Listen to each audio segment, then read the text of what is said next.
da série O Seguidor, o Mestre Extraordinário. Na reflexão anterior, falei sobre Deus e o mistério que o envolve e a nossa concepção equivocada a respeito dele. E é justamente esse o ponto de partida para todas as nossas reflexões sobre a série O Seguidor. Reconhecer que a minha ideia a respeito de Deus não significa a verdade sobre Deus. É desse ponto que partimos. O assombro de não conhecer Deus. Se você chegou a esse ponto, então você vai compreender o que é ser um seguidor do único que pode nos falar sobre Deus. Do contrário, será impossível.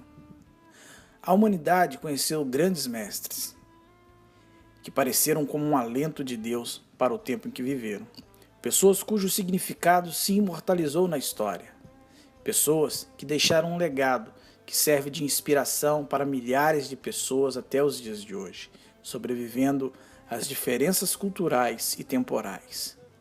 Siddhartha Gautama, o Buda, por exemplo, protestou contra o regime de casta nas Índias, ensinou sobre o desapego e o controle sobre os desejos. O chinês Confúcio ensinou que o homem pode ser bom se propõe a ser. E tantos os outros que não estão tão distantes de nós. O que dizer de Martin Luther King, Chico Xavier, Madre Teresa de Calcutá, o próprio Papa Francisco, pessoas que, independente do credo que professam, foram, acima de tudo, figuras humanas inspiradoras que surgiram como um sopro de Deus na vida de muita gente.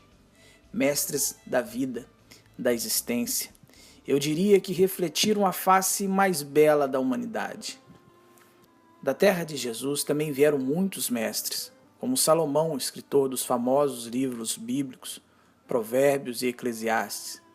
Livros de sabedoria tão atuais que fazem um leitor desavisado achar que Salomão é um dos nossos contemporâneos.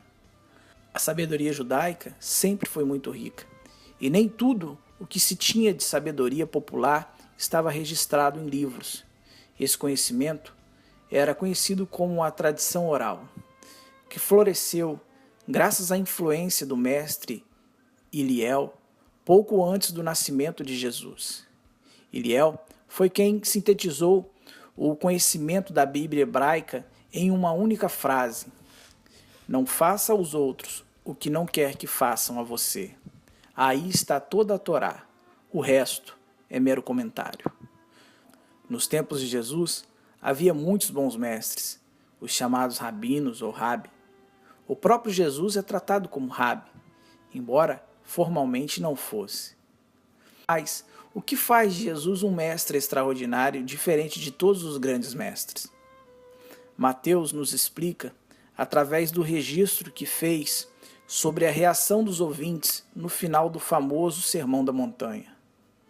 Quando Jesus acabou de falar essas coisas, todo o povo estava admirado com a sua maneira de ensinar, pois ele não os ensinava como os professores da lei, mas sim como quem tem autoridade. O Evangelho de Mateus, capítulo 7, versículo 28 e 29. Aqueles que ouviram o sermão de Jesus no monte perceberam uma diferença do que eles já estavam acostumados a ouvir dos outros mestres que ensinavam todos os sábados na sinagoga. E não era a oratória eloquente, o carisma que o diferenciava. A diferença estava na autoridade do que ele falava, e não na maneira que falava. Não se tratava de um discurso arrebatador, emocionante. Não era só a apresentação, era o que dizia, o que ele descortinava diante do entendimento da multidão. Eram verdades eternas, agora desvendadas. Era a vida que faltava daquilo que eles conheciam nos rolos e nos livros. Que a palavra criadora se fez como um de nós, se tornou um ser humano que agora com pouco mais de 30 anos discursa por toda Israel, destilando sabedoria e autoridade vista por todos.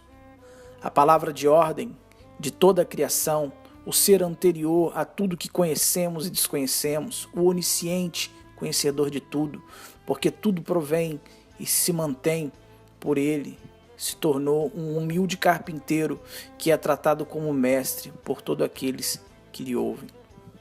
As palavras nos lábios de Jesus têm a vida que o maior de todos os mestres jamais será capaz de transmitir. Dennis Allen, do blog Estudos Bíblicos, comenta sobre essa diferença. De fato, o contraste sugerido é nada menos que a diferença entre Deus falar a verdade e os homens discutirem as suas opiniões.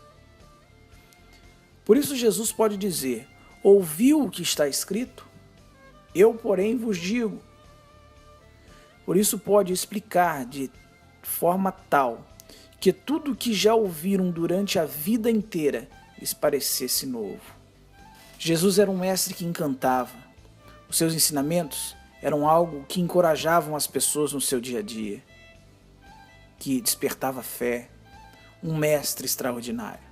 A sabedoria de Jesus nos incita a querê-la, a fazermos nossos julgamentos e juízos de valores por ela, a aprender a raciocinar sobre a razão do próprio Cristo, pensar sobre todos os aspectos da vida pelo ensino do Mestre no seu espírito, porque estar no seu espírito não é outra coisa a não ser absorver o ensino de tal maneira que seja prática em tudo que fizermos.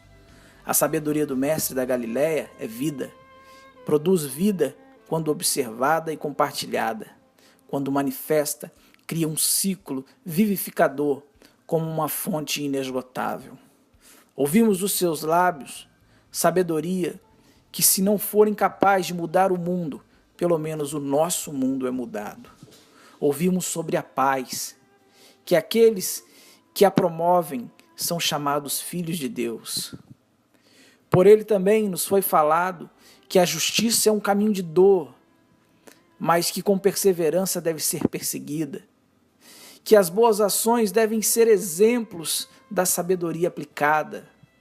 Ele também nos alertou que a hipocrisia religiosa de nada adianta, que o amor é o caminho da perfeição e que os preconceitos devem ser deixados, pois todos estamos na mesma condição.